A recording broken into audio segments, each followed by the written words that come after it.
Claude Desktop versus Claude Code in your terminal. What is the difference? Let me show you the differences between them and what each one can do that the other can't, so you know exactly when to use either one. All right, let's start with how they're the same. They both run on the exact same engine. They're the same AI models, the same configuration files, and the same project memory. They use the same MCP servers and skills, and you can actually run both of these at the same time on the same project. They share everything underneath the hood. So the question should not be which one is smarter, because they're identical there.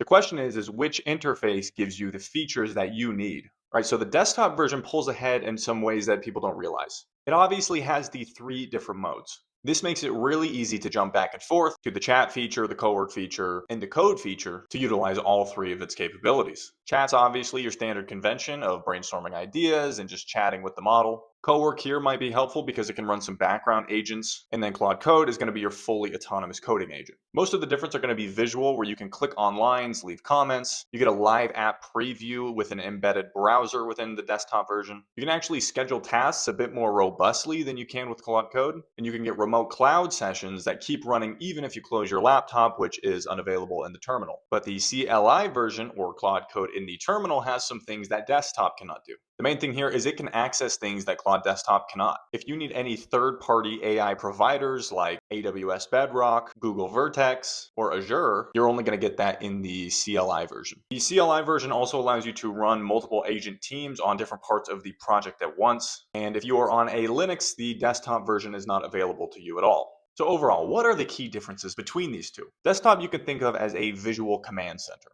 It's where you want to go if you want to see what is going on, what's happening. You can review changes visually, you can manage multiple tasks in your sidebar at once, and you can let it run overnight using the cloud feature. The CLI you can think of as like an automation backbone. It's where you go when you want to script things and incorporate Claude Code into your pipelines. It also lets you use these third-party providers or orchestrate multiple agents. There are not huge differences between these two unless you need it for very specific things at this point in time. And I imagine over time, these differences will continue to shrink less and less. Make sure to drop a follow for more information on AI tools.